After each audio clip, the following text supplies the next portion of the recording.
Senhor Jesus. Amém. Vamos ficar assim os pés para que eu possa estar entrando na presença do Senhor, mais no início de mais um trabalho desta Senhor meu Deus, amado Pai.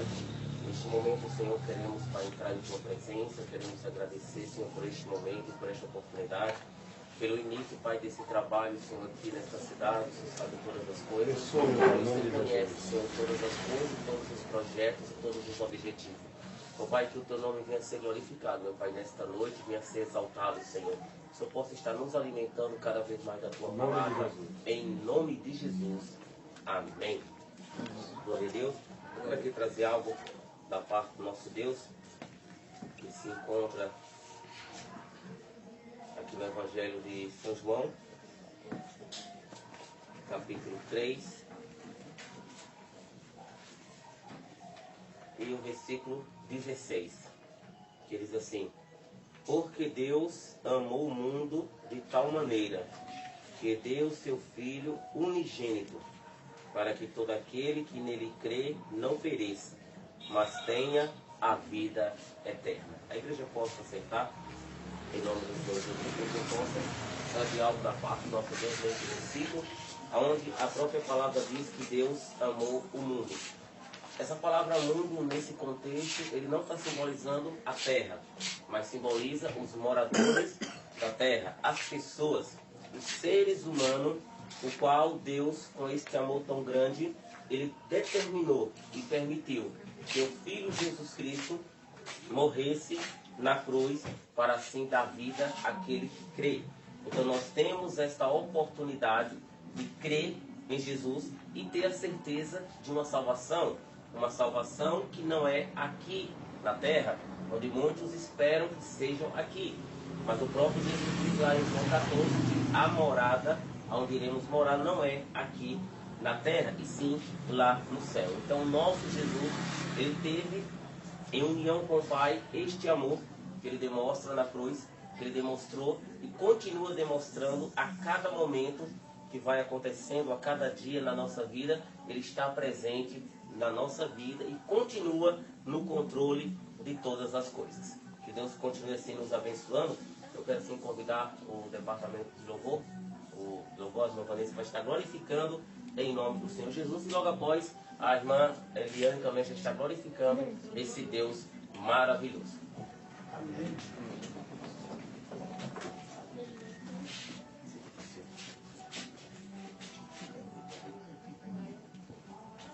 Quero cumprimentar a amada igreja com a paz do Senhor. Amém. Vamos louvar com o louvor da harpa 151.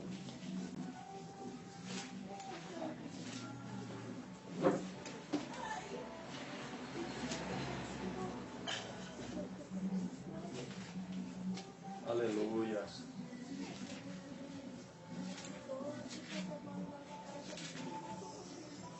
Glória a Deus.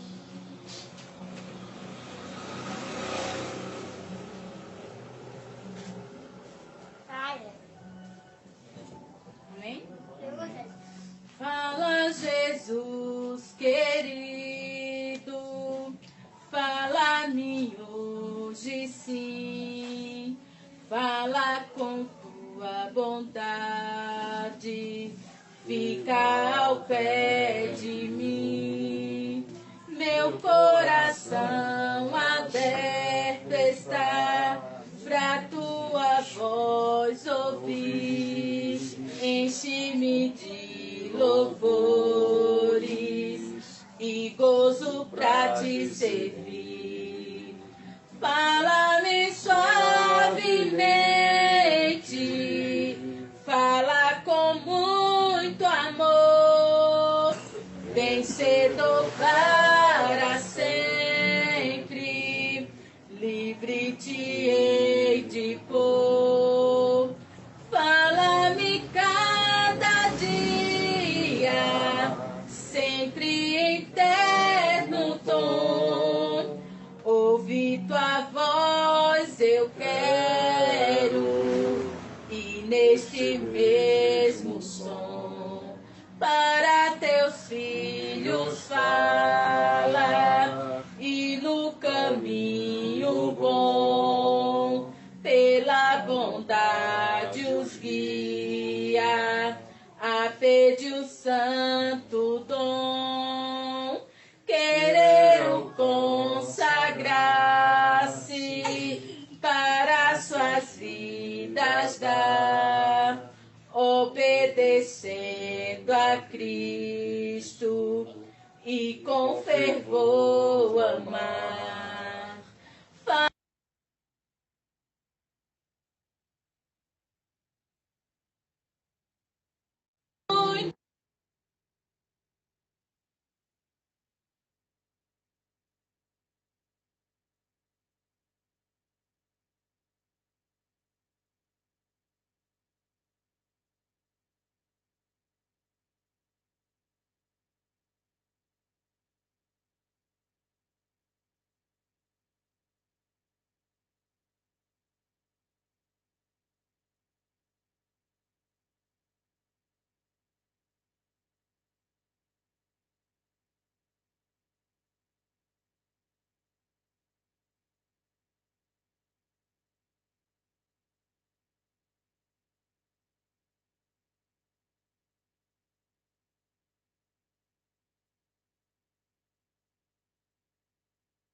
Porque aonde tem a palavra de Deus, tem conforto. E o nosso Deus não é um Deus qualquer. É um Deus de justiça. É um Deus de autoridade. Louvado seja o teu santo nome. Então, nós temos uma saudação. Eu saldo a igreja com a paz do Senhor. E os prezados amigos ouvintes que estão aqui presentes, tanto aqui dentro de casa como aí fora, se estiverem ouvindo, eu cumprimento com uma boa noite de aceitação da palavra do Deus Eterno Todo-Poderoso. Porque só a Ele nós devemos seguir. Só a Ele. E não existe dois deuses, só existe um. Aí alguma pessoa fica naquele negócio, coisa, diz logo, mas eu sou de igreja fulana, outro diz, eu sou de igreja cicrana, outro diz, eu sou de igreja betana, mas só lá aonde Jesus se avistou com Pedro e ele disse, Pedro, tu és pedra, e sobre esta pedra edificarei a minha igreja. Apacenta minhas ovelhas. E o que tu ligar aqui na terra é ligado no céu.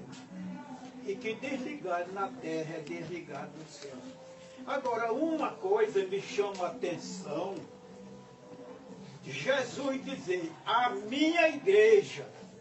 Aí, tá, a confusão está aí.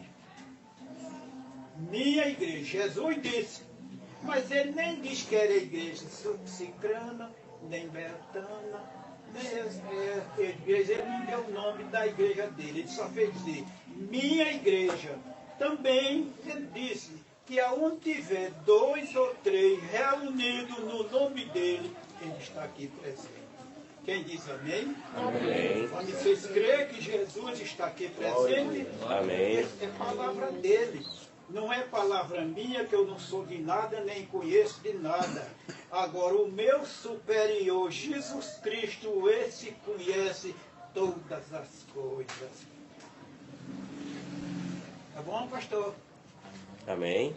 Então, eu fico alegre, contente. Por quê? Aqui na minha casa, tá os irmãos e as irmãs, e ainda tem lugar para mais. É só quando isso der iniciar o curso, como estamos começando hoje, não vai ficar só hoje não. Então vai aparecer mais tempo do culto ser administrado. Por quê? O dono do curso não é eu, o dono do curso não é o irmão que está na direção. O dono do culto é Jesus Cristo. É Ele. É Jesus Cristo o dono do culto.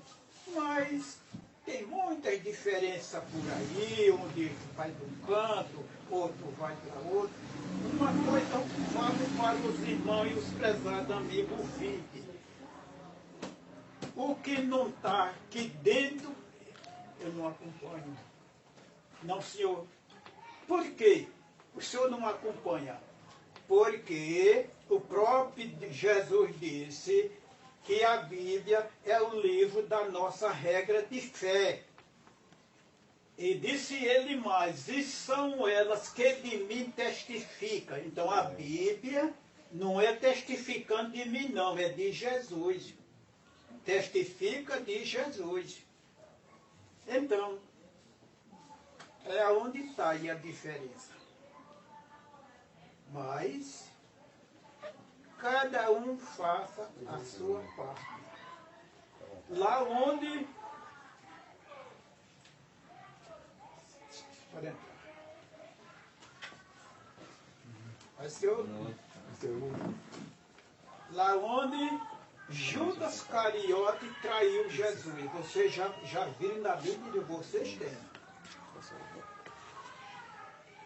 Então foi na noite da Santa Ceia, que a Santa Ceia é do nosso Senhor e Salvador Jesus Cristo. Pedro estava na direção. Aí quando Jesus fez a oração do encerramento, aí o pessoal foram saindo. Aí Judas também, que foi o traidor, pegou a Bíblia dele toda e foi saindo. Aí Pedro olhou aquilo ali e disse, Senhor, vai conceder que ele vai conosco? Aí Jesus disse, Pedro, que importa? Que ele queira ir até o fim, faz a tua parte. Então essa parte é para nós fazer. Eu tenho que fazer a minha parte, o irmão tem que fazer a sua parte, todos fazer a sua parte. Nós não podemos fazer a parte de outro, a não ser a nossa parte. Aí, eu creio que isso é mais de que verdade, porque Jesus não diz palavra negativa para ninguém. Jesus é o Rei do céu e da terra. Então, meus irmãos, todo culto evangélico pertence a Jesus Cristo. Pertence a Jesus Cristo. Então, eu quero uma afirmação. Os irmãos estão cientes que o Salvador é Jesus Cristo? Amém. Amém, né? Ô glória! Pois é, o Salvador é Ele. Não tem dois Salvadores, não. Tem não. Está lá em Atos dos Apóstolos, capítulo 4, verso 11. Aqui também. Então, aonde está escrito que ele é a pedra que foi rejeitada por vós. e os edificadores, a qual foi posta por cabeça de espinho. Então, ele quem? Quem é esta pedra? É Jesus. É Jesus, essa pedra é Jesus. Jesus não disse lá, Pedro, tu és pedra, e sobre esta pedra firma a minha igreja. Então, Jesus é a pedra, rocha preciosa, é a pedra que nós sustentamos a Ele com fé e com atenção, não misturando com uma coisa nem com outra, Ele sustenta. Quem diz amém? Amém. Graças a Deus. Glória a Deus.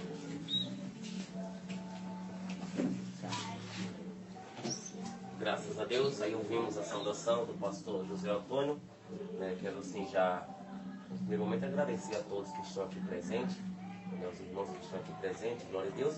Para quem não possa perder mais tempo, já quero assim dar a oportunidade para o presbítero José, onde vai trazer aquilo que Deus tem ordenado, guarda no teu coração e leva, porque é Deus falando nesta noite. Amém. Glória.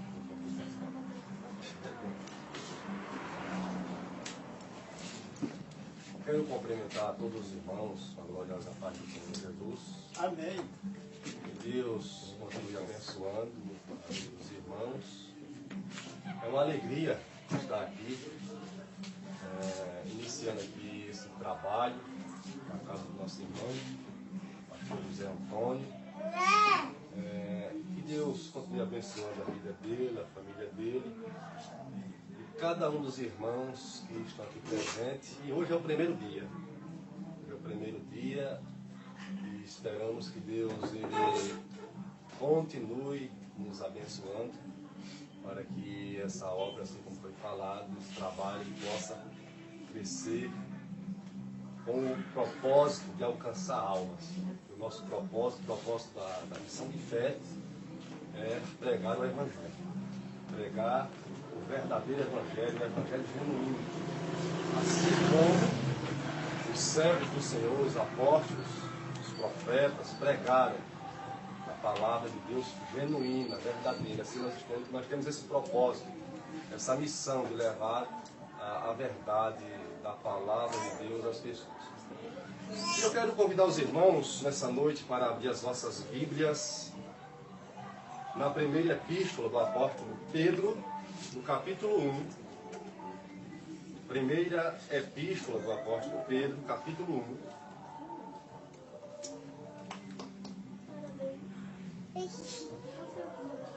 Primeira epístola do apóstolo Pedro, capítulo 1. Quero ler com os irmãos a partir do versículo 1 ao versículo 4.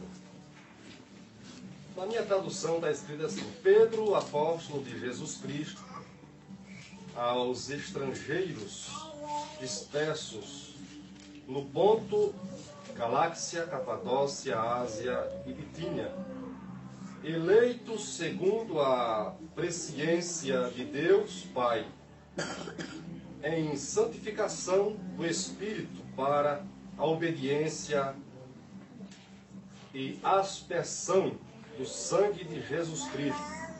Graça e paz vos sejam multiplicadas. Bendito seja o Deus e Pai de nosso Senhor Jesus Cristo, que segundo a sua grande misericórdia nos gerou de novo para uma viva esperança, pela ressurreição de Jesus Cristo dentre os mortos, para uma herança incorruptível, incontaminável e que não se pode murchar, guardada nos céus para vós. Irmãos, nessa noite, quarta-feira, nós estamos aqui, e nós estamos aqui com um propósito de nós ouvirmos uma palavra da parte do Senhor. E o tema dessa noite para nós adentrarmos nessa mensagem é a bendita esperança. Eu gostaria que os irmãos guardassem no coração de vocês esse tema, a bendita esperança. Quando o apóstolo Pedro escreveu essa carta, a igreja estava passando por muitas tribulações. A igreja estava enfrentando muitas tribulações. Praticamente, as igrejas do primeiro século foram igrejas.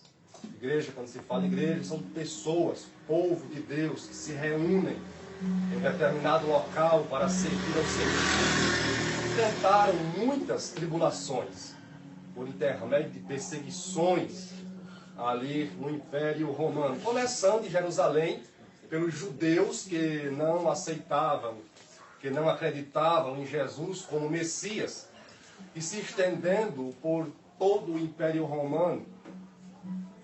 Quando os imperadores eles exigiam a adoração, né, serem adorados, eles se apresentavam como Deus, e ali os cristãos não aceitando isso, por reconhecer, por intermédio das Escrituras, que só há um único Deus verdadeiro, e o Senhor Jesus como Messias para salvar as suas almas, por intermédio dessas perseguições, a igreja sofreu muito. E aqui Pedro escreve essa primeira carta, e a sua segunda carta, para um povo que estava passando por muito sofrimento, para um povo que estava enfrentando muita perseguição, para um povo que estava enfrentando muito sofrimento. E essa carta ela foi escrita para esclarecer, para trazer um esclarecimento da doutrina bíblica para a igreja, para que a igreja pudesse continuar avante. Porque o Senhor Jesus, quando Ele chama pessoas para lhe servir, Ele chama pessoas para caminhar com Ele, para continuar caminhando com Ele, até aquele grande dia. Ou a pessoa partir para a eternidade antes do seu segundo retorno, ou, se Jesus voltar, a pessoa se encontrar com Ele. E aqui, no versículo 1, no capítulo 1, no versículo 3, nós temos algumas informações muito importantes que o apóstolo Pedro, ele escreveu ali para a igreja, que nós iremos nessa noite aprender. E eu quero ser aqui um pouco sucinto por causa do nosso tempo. Eu quero chamar a atenção dos irmãos que têm Bíblia, capítulo 1, versículo 3, o apóstolo Pedro, ele começa dizendo o seguinte: bendito seja o Deus e Pai de nosso Senhor Jesus Cristo. Pedro aqui ele começa falando, ele começa aqui se expressando um louvor, ele expressa aqui um louvor a Deus. Ele louva a Deus, ele bendiz a Deus. Agora, por que Pedro ele bendiz a Deus? Porque Pedro, aqui nesse início do versículo 3, ele louva a Deus. Nós iremos ver a partir do versículo 3 o motivo pelo qual o apóstolo Pedro ele inicia esse versículo 3 louvando a Deus, bendizendo a Deus. Mas antes eu quero apresentar para os irmãos aqui alguns textos, alguns versículos, aonde pessoas ao decorrer da sua vida, ao serviço de Deus, louvaram a Deus. Por exemplo, Salmo 103, versículo 2, está escrito assim: bendiga o Senhor a minha alma, não esqueça nenhuma de suas bênçãos. O que é que o salmista diz aqui? Que a minha alma, no caso aqui a alma dele, tinha que bendizer ao Senhor. A nossa alma tem que bendizer ao Senhor. Ou seja, as nossas almas têm que louvar ao Senhor. Com que motivo nós temos que louvar ao Senhor? Qual é o motivo de as nossas almas louvar ao Senhor. Por causa das suas bênçãos. E ele deixa aqui bem claro no versículo 2. Não esqueça nenhuma de suas bênçãos. O motivo principal do salmista louvar ao Senhor e continuar louvando ao Senhor é com o propósito de não se esquecer das suas bênçãos. Deuteronômio capítulo 10, versículo 21, Moisés escrevendo disse: seja ele quem? O Senhor, o motivo do seu louvor, pois ele é o seu Deus, que por vocês fez aquelas grandes e terríveis obras. Vocês viram como, com os próprios olhos, o que Deus fez com vocês. Aqui Moisés está dizendo o quê? Para o povo de Israel: olha, louvem ao Senhor, bendigam ao Senhor pelo que Ele fez por vocês. O que foi que Deus fez pelo povo de Israel? O Senhor libertou Israel da escravidão do Egito. O Senhor arrancou Israel das mãos de Faraó. E por o Senhor ter arrancado Israel das mãos de Faraó, eles tinham todo o motivo de louvar a Deus, de engrandecer o nome do Senhor. Também em Hebreus 13, versículo 15, o escritor aos Hebreus diz o seguinte: por meio de Jesus Cristo, portanto, ofereçamos continuamente a Deus um sacrifício de louvor, que é fruto de lábios que confessamos seu nome. O escritor aos Hebreus diz que por causa de Jesus Cristo, por causa do Senhor Jesus, nós temos que oferecer continuamente sacrifício de quê? De louvor. E ó, aqui nós iremos adentrar em alguns pontos interessantes desse versículo 3, como eu falei com os irmãos, com respeito à pessoa de Jesus Cristo. Então Pedro aqui, ele começa o versículo 3 do capítulo 1, dizendo: bendito seja o Deus e Pai de nosso Senhor Jesus Cristo. Porque Pedro, ele inicia esse versículo louvando a Deus, bendizendo ao Senhor. Continuando, versículo 3, a parte B do versículo 3, Pedro diz que segundo a sua grande, o quê? Misericórdia. Primeiro motivo pelo qual nós temos que bendizer, primeiro motivo pelo qual nós temos que louvar, temos que oferecer sacrifício de louvor ao Senhor continuamente. Primeiro motivo, a misericórdia de Deus. E o apóstolo Pedro aqui, ele diz que a misericórdia de Deus, ela é o quê? Grande. Que segundo a sua grande, o quê? Misericórdia. Eu vou louvar a Deus, eu vou bendizer a Deus, eu vou engrandecer ao meu Deus, porque a misericórdia dele é grande. E a Bíblia diz em Efésios capítulo 2, versículo 4, todavia, o apóstolo Paulo diz: todavia, Deus que é rico em misericórdia, pelo grande amor com que nos amou. Pedro diz que a misericórdia de Deus é grande. Paulo diz que a misericórdia de Deus é rico, ou seja, Deus ele é rico em misericórdia. E ele acrescenta mais: além de Deus ser rico em misericórdia, Deus ele tem um amor grande, ou um grande amor com que nos amou. Irmãos, em Lamentações de Jeremias, capítulo 3, versículo 22 e versículo 23, o profeta escreveu o seguinte: as misericórdias do Senhor são a causa de não sermos o quê? Consumidos.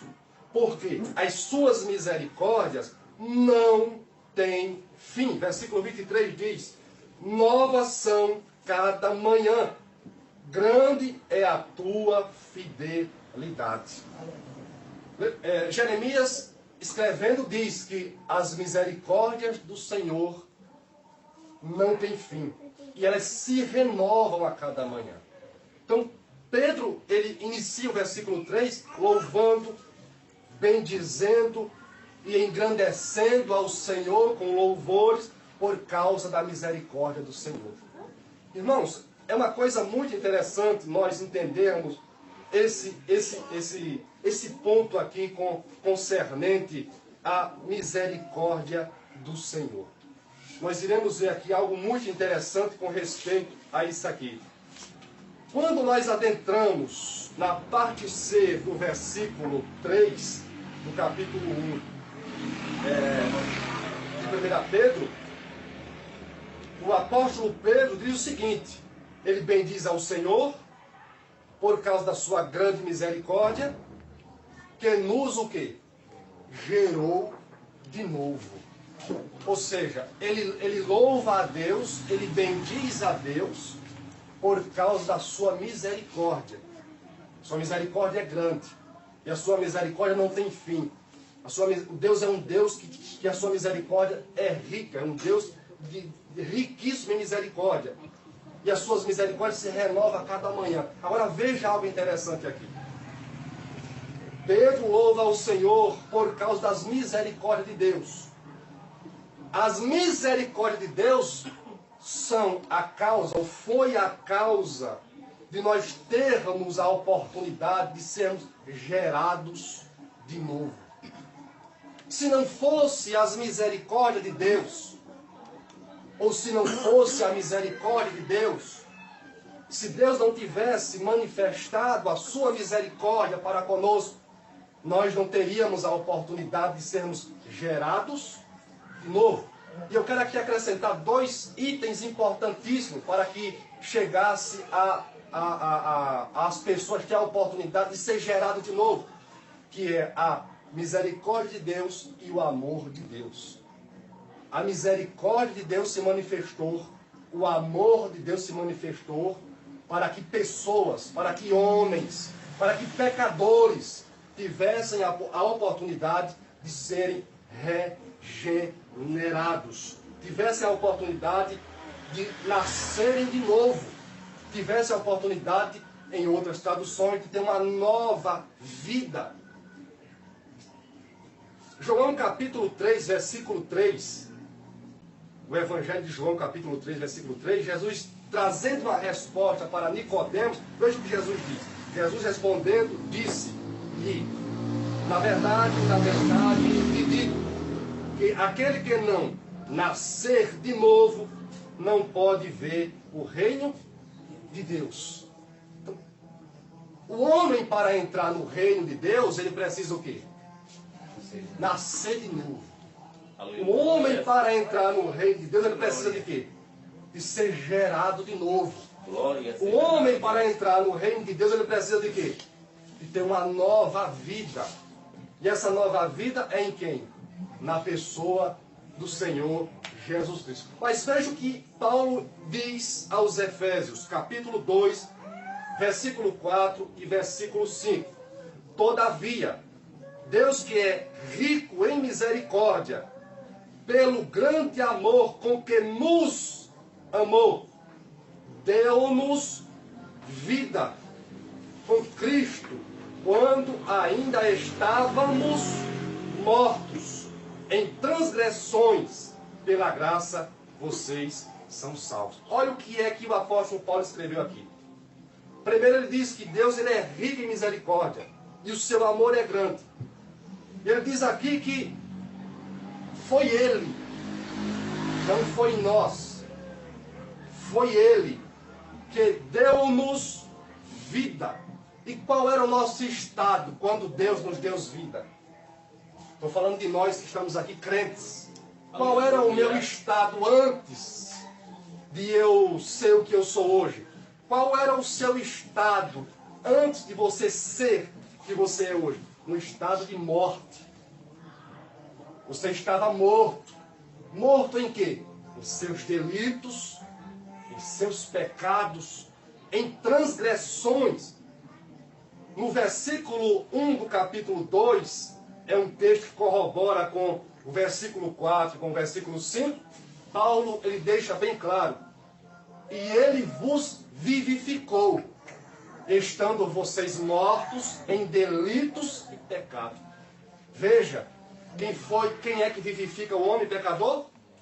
É Deus. Aleluia. Não é o homem pecador que se vivifica por conta própria.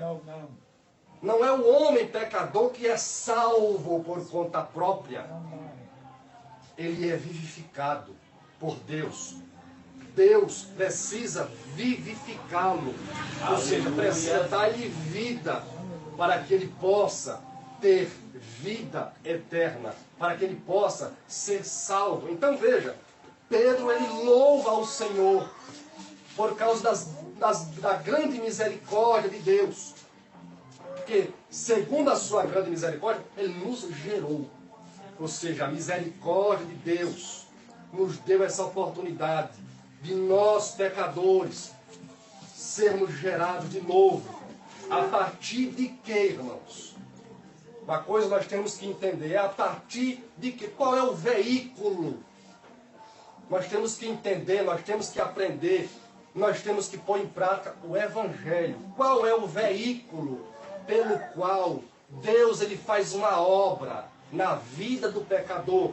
Tiago, capítulo 1, versículo 18, o apóstolo Tiago escreveu o seguinte: segundo a sua vontade, ele nos gerou pela palavra da verdade. Quando a pregação da palavra da verdade, aí Deus trabalha na vida dos homens que estão mortos em seus delitos e pecados, trazendo vida a eles. Por isso que há necessidade de pregar o Evangelho. Agora, veja bem uma coisa aqui, não é pregar qualquer Evangelho, é pregar o Evangelho, porque Tiago ele deixa bem claro aqui, palavra da verdade. Tem que haver a pregação da palavra da verdade aos ouvidos daqueles que estão mortos em seus delitos, em seus pecados, para que Deus, por intermédio do seu Espírito, faça uma obra na vida desse homem que está morto, porque é o Espírito Santo que vai no coração do homem e convence-o do pecado, do juízo e da justiça. Então a grande misericórdia de Deus trouxe para os pecadores essa oportunidade de serem regenerados. Trouxe essa oportunidade dos homens nascerem de novo. Jesus ele deixa bem claro para Nicodemos, aquele príncipe dos fariseus, que se ele não nascesse de novo, se ele não fosse regenerado, ele não podia entrar no reino dos céus. Nascer da alma e do Espírito, ou seja, quando o homem ouve a palavra, o Espírito Santo convence, o Espírito Santo transforma a vida dele. Mas o apóstolo Pedro ele vai mais para frente um pouquinho, ainda no versículo 3 do capítulo 1, Pedro ele continuando o versículo, ele diz: para uma viva esperança. Aleluia. Qual o propósito de um pecador ser regenerado? Qual é o propósito de um pecador nascer de novo? Qual é o propósito de um homem que está morto em seus delitos e pecados nascer de novo? Para uma viva esperança. O mundo não tem essa viva esperança. Os mortos em seus delitos e pecados não têm essa viva esperança. Somente os regenerados. Guarde isso. Somente aqueles que nasceram de novo têm essa viva esperança. Nós iremos ver aqui alguns versos que vai corroborar com essa parte do versículo aqui 3, pelo qual Pedro escreveu à igreja. Veja comigo aí o Salmo 146, versículo 5. Diz assim, ó: como é feliz aquele cujo auxílio é Deus de Jacó. Feliz aqui é bem-aventurado. Como é bem-aventurado o homem como é feliz, como é bem-aventurado o homem, aquele cujo auxílio é o Deus de Jacó, cuja esperança está no Senhor, no seu Deus. Quem é esse? Somente aquele que foi regenerado, somente aquele que nasceu de novo, pode ter Deus, o Deus de Jacó, como seu auxílio. Somente aquele que nasceu de novo pode ter o Senhor como sua esperança.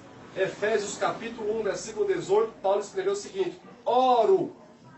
Paulo aqui está falando de oração. Eu vou orar por vocês. Eu vou interceder por vocês. Ele diz assim: oro também para que os olhos do coração de vocês sejam iluminados, a fim de que vocês conheçam a esperança para a qual ele os chamou, as riquezas da glória, da gloriosa herança dele nos santos. Então, Paulo diz aqui: eu vou orar por vocês, para que ele, o Senhor, abra os olhos do entendimento de vocês, para que vocês entendam essa esperança. Que essa esperança não é uma esperança terrena, ou uma esperança em algo terreno, em algo material. É errado você ter esperança de alcançar alguma coisa material? Não. Mas é errado você colocar a esperança unicamente nas coisas o quê? Materiais. Por que é errado a gente colocar a nossa esperança somente nas coisas materiais? Porque as coisas materiais, elas são corruptíveis. Elas são passageiras. Hoje ela existe, amanhã acabou. Foi o que Jesus disse no Evangelho: o ouro vai enferrujar, a traça vai roer, o ladrão vai minar. Ou seja, não põe a sua esperança no mundo, não põe a sua esperança na matéria, mas põe a sua esperança nas coisas eternas. É isso que Paulo está dizendo aqui: eu vou orar por vocês. Oh, glória.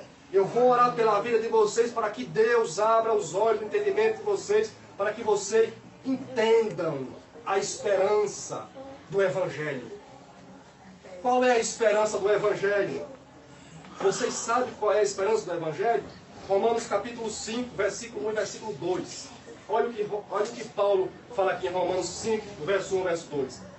Tendo sido, pois, justificados pela fé. Isso aqui já é uma outra doutrina muito profunda. Deus, glória. Que nós iremos estudar ela aqui.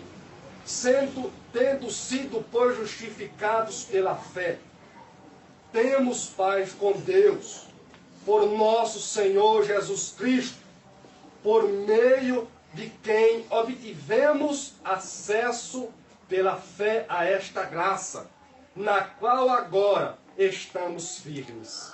E nos gloriamos na esperança da glória de Deus. Aqui o apóstolo Paulo diz que não só ele, mas a igreja estava gloriando-se, glorificando a Deus por causa da esperança Aleluia. da glória de Deus.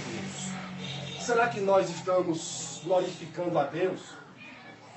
Bendizendo o nome do Senhor, exaltando o nome do Senhor, por causa da esperança da glória de Deus? Por causa da promessa da segunda vinda dele? Essa glória de Deus aqui, esperança da glória de Deus, refere-se ao segundo retorno de Jesus à terra para buscar a sua igreja. Quem pode dizer glória a Deus? Glória a Deus. Então, primeiramente, o homem tem que ser justificado. Segundo, o homem tem que ser alcançado pela graça. Pela graça de quem? Pela graça de Deus. Terceiro, tem que ficar firme nessa graça. Quarto, o apóstolo Paulo fala que aquele que foi justificado, que foi alcançado pela graça, que está firme na graça, ele gloria-se na esperança da glória de Deus.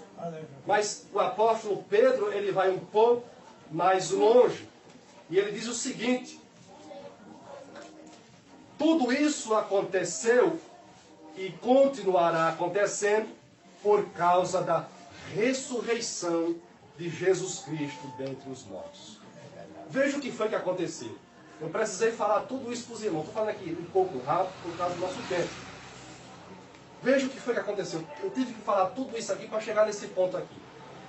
A misericórdia de Deus que é grande e o amor de Deus que é grande foi a porta que se abriu para que o Filho dele viesse à terra. Glória a Deus. E o que foi que aconteceu ao Jesus vir à terra?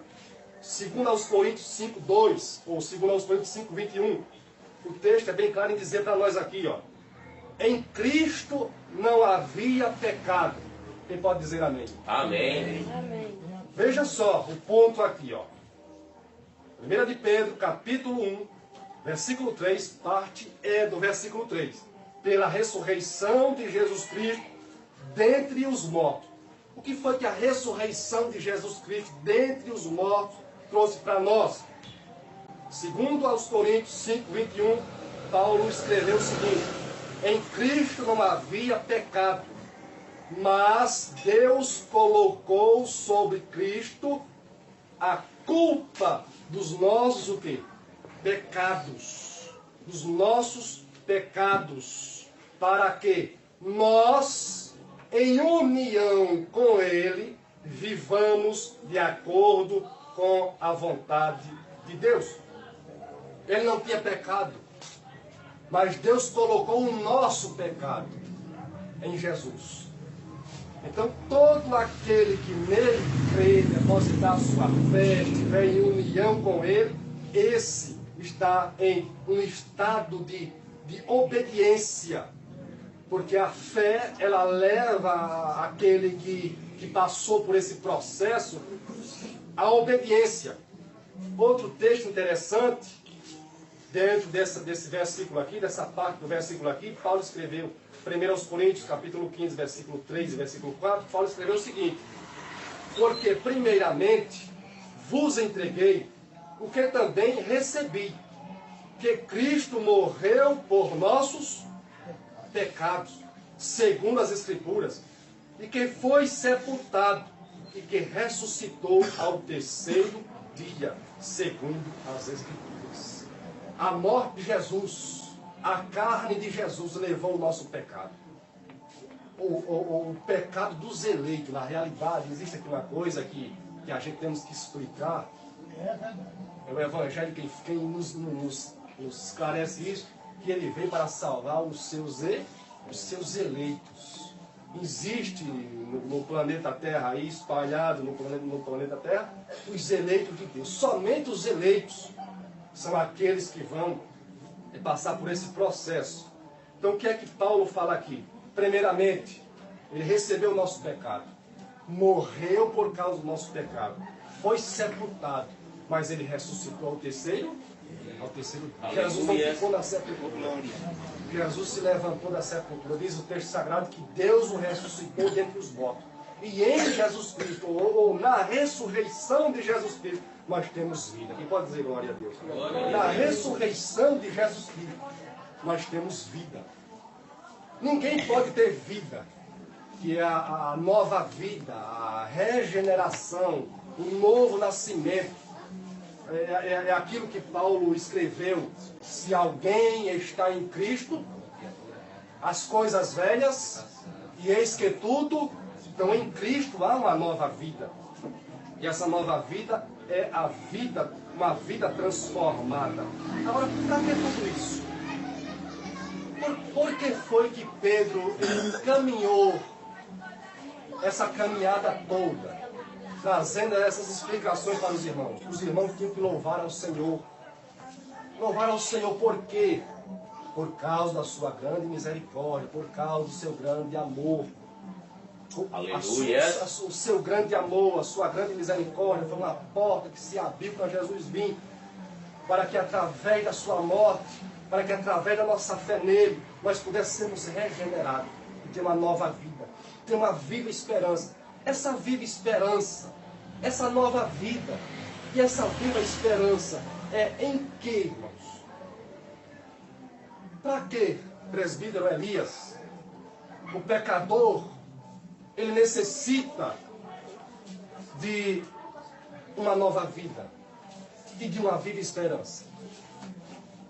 Uma nova vida e uma viva esperança em que? Ou para quê? Se os irmãos olharem para o versículo 4 do Aleluia. capítulo 1 de 1 de Pedro, Pedro escreveu o seguinte: para uma herança incorruptível, Aleluia. incontaminável e que não se pode murchar, guardada nos céus para nós. Glória a Deus. Você pode dizer aleluia, glória a Deus. Amém. Glória a Então, Deus. veja, olha o caminhar, olha a caminhada que Pedro ele nos mostra aqui com respeito a essa mudança de vida, com respeito a essa nova vida, com respeito a essa viva esperança através da pessoa de Jesus Cristo para uma herança incorruptível.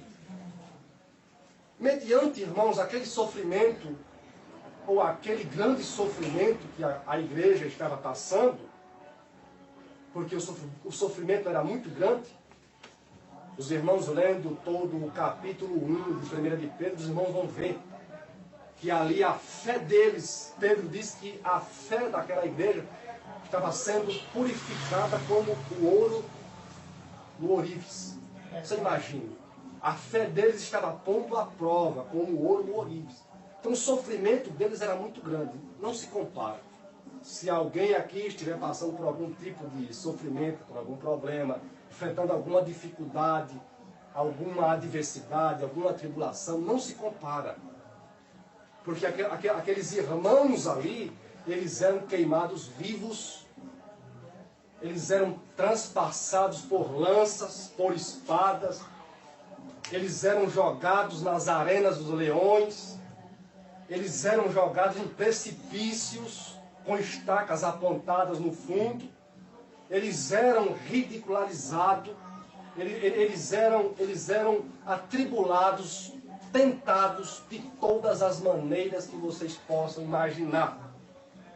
Então, por essa razão é que Pedro, inspirado, é claro, pelo Espírito Santo, trouxe essa mensagem. Irmãos, esse sofrimento que vocês estão passando aqui, não vai acabar aqui. Ou seja, a vida de vocês não se resume a isso aqui. Por que a vida de vocês não se resume a isso aqui? Porque existe uma herança incorruptível guardada no céu. Aleluia. Glória a Deus. O apóstolo Paulo, na sua epístola, ele diz o seguinte, que as tribulações desse século, desse tempo, não se compara com a glória que há de ser revelada. Aleluia. Ou seja, nenhum sofrimento que você venha passar, que você já passou, que você está passando, ou que você venha passar, nenhum sofrimento. Você pode pensar no sofrimento mais doloroso, não importa qual seja ele. Você pode pensar no sofrimento mais doloroso que você já passou, ou que você venha passar. Não se compara com a glória que há de ser revelada aos Aleluia. santos. Glória a Deus. E você sabia que nós temos que pensar nisso? Infelizmente, em nossos dias, a igreja ela pensa em outras coisas, vive pensando em outras coisas, vive buscando outras coisas, vive envolvida com outras coisas. Vivem correndo atrás de outras Coisas. Faz isso, faz aquilo, corre atrás disso, corre atrás daquilo. A mente das pessoas, hoje em dia, não vamos generalizar, está voltada para o que é terreno, para o que é corruptível, para o que é passageiro. Mas, só que nós temos que ver, nós temos que pôr a nossa mente para funcionar, que o Evangelho, o maior propósito do Evangelho, não é suprir as suas necessidades. Põe isso na sua cabeça. O maior propósito do Evangelho não é suprir as suas necessidades aqui. É claro e evidente que Deus supre. Existem vários textos bíblicos que mostram que Deus abençoa. Que pode dizer amém. Por exemplo, Mateus 6,33. Finalzinho, a última parte de Mateus 6,33 diz: as demais coisas vos serão. As demais coisas vos serão. Mas o que é que nós temos que buscar em primeiro lugar? O reino de Deus. Buscar o quê? Será que nós estamos buscando em primeiro lugar o reino de Deus? Será que nós estamos buscando em primeiro lugar essa herança incorruptível? Será que nós estamos buscando em primeiro lugar essa herança incorruptível? Será que nós pensamos? Será que nós pensamos nessa herança incorruptível?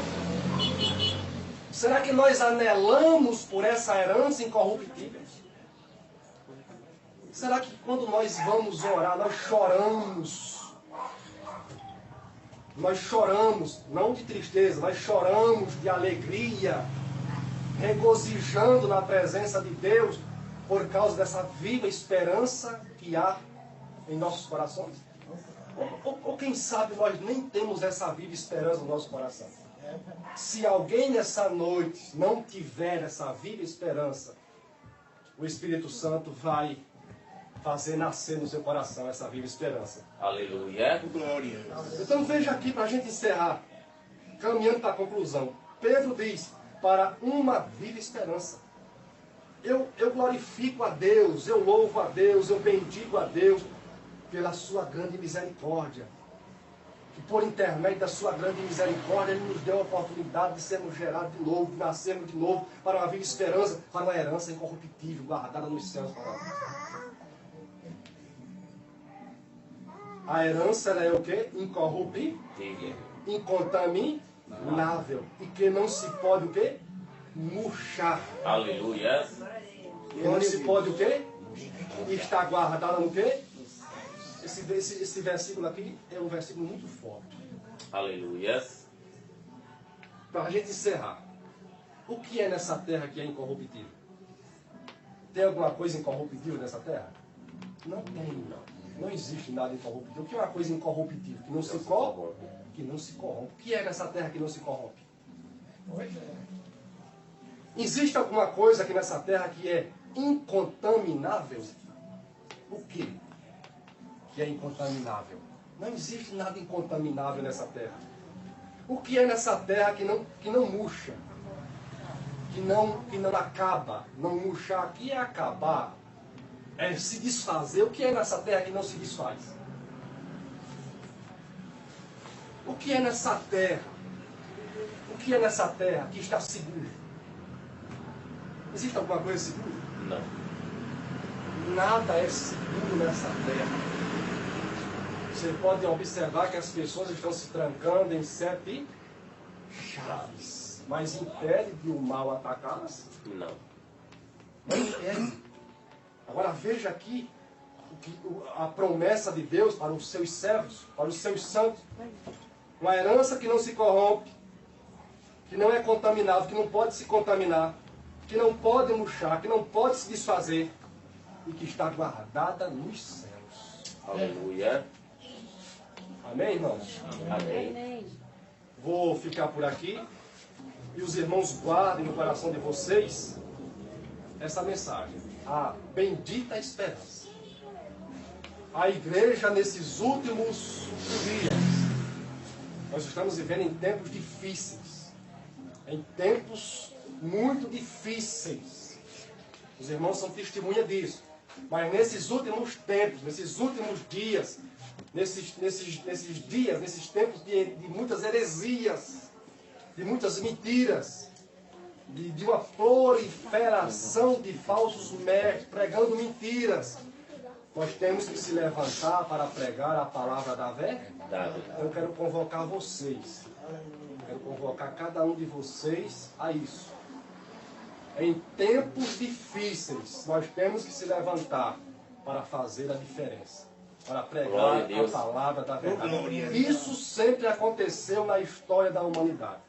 Quando você entra no Antigo Testamento, você vai ver ali Israel entrando em tempos de corrupção, Israel se corrompendo.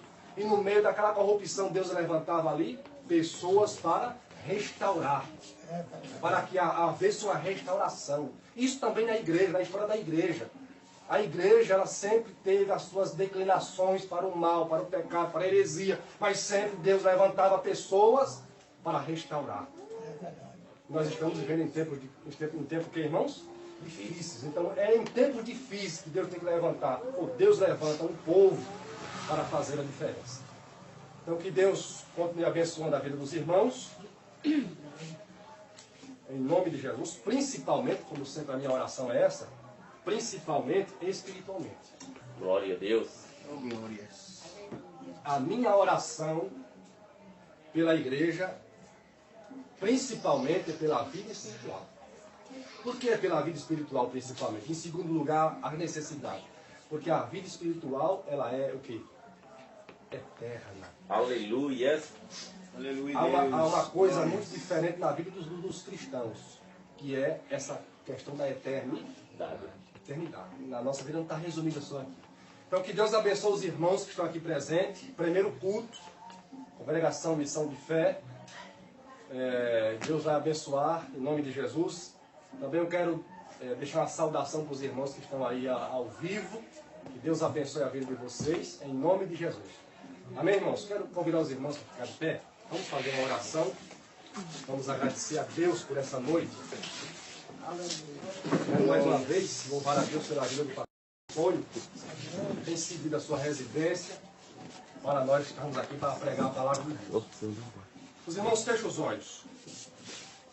Eleve os pensamentos de vocês para o alto. Ó Deus maravilhoso, Deus Todo-Poderoso, Criador do céu e da terra, nós te louvamos, nós bendizemos o teu santo nome, assim como Pedro, Pai, teu servo, te louvou e glorificou o teu nome pelas tuas ricas misericórdias. Ó Deus, pela oportunidade em Cristo Jesus de termos uma nova vida, uma viva esperança, em uma herança incorruptível. Eu quero orar por esse povo, Senhor. Quero orar, Senhor, pela vida de cada um que está aqui presente nessa noite. Que o Senhor possa, Pai Santo, trabalhar no coração de cada um. Ó Deus, que as tuas verdades espirituais, eternas, possam, Pai Santo, adentrar no nosso coração, ó Deus, e ser, meu Pai, enxertado e venha nascer, e crescer e amadurecer. Abençoa a vida espiritual, Pai Santo, de cada um que está aqui. Abençoa, Pai Santo, esse início de trabalho. Ó Deus, esses cultos que estaremos fazendo aqui, meu Pai. Estende a tua destra de salvação. Salva nesse lugar, meu Pai. Liberta, Pai. Ó Deus, abre os olhos das pessoas para que elas possam enxergar a verdade da tua palavra. É o que eu te peço, Pai Santo. Toca também na vida material de cada um deles, na vida, Pai Santo, nas necessidades de cada um deles. Que o Senhor possa abençoar. Em nome do Senhor Jesus. E todos diz? Amém. Deus abençoe os irmãos, em nome de Jesus. Amém. Em nome de Jesus. E a paz do Senhor Jesus esteja com cada um dos irmãos.